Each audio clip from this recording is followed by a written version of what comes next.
And I do believe that we have rotten politics, and I'm not using that as an exaggeration. Hey everyone and welcome. In this video we're going to be having a look at possibly, more than likely, one of the most hated men in the UK. Now, can you guess who I'm talking about? Well, we're going to be talking about Tony Blair, as he's decided to put his oar into something that doesn't concern him, trying to persuade the nation to do something he's tried to persuade the nation to do before, with disastrous results. Let's not forget the Iraq War, in which 179 soldiers, British soldiers, lost their lives. That's not even counting how many people were in Iraq at the time that lost their lives. The Lancet are actually claiming that's around about the mark of 654,000.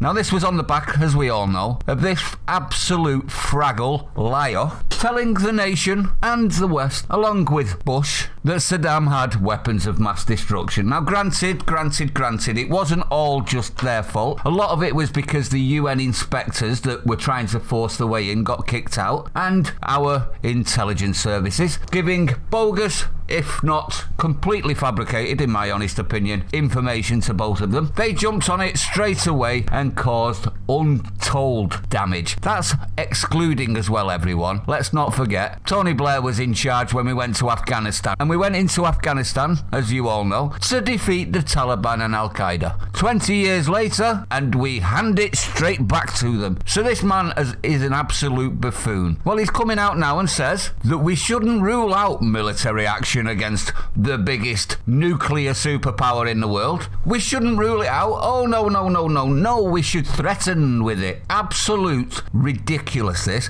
This man needs to shut his mouth about wars. He's already proven himself completely incapable of even strategizing a war without countless unnecessary deaths. Now at this point, I'd like to also wag my finger at the media. What the bloody hell are the media listening to this man for anymore, knowing that most of the nation, on all sides of the political spectrum, despise this man?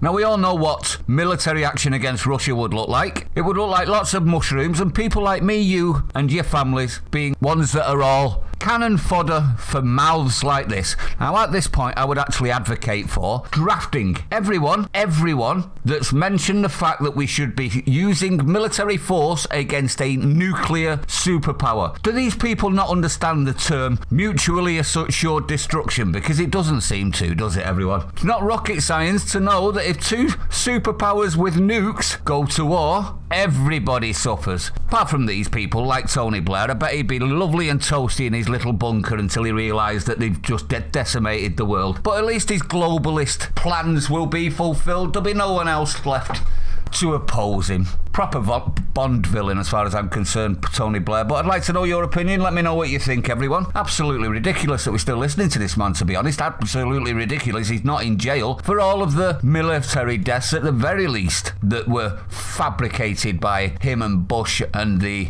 intelligence services of both, and the UN, of course. If you're new to the channel, don't forget to hit the like, comment, subscribe, hit the bell icon, share it out, stay sane. See you on the next one.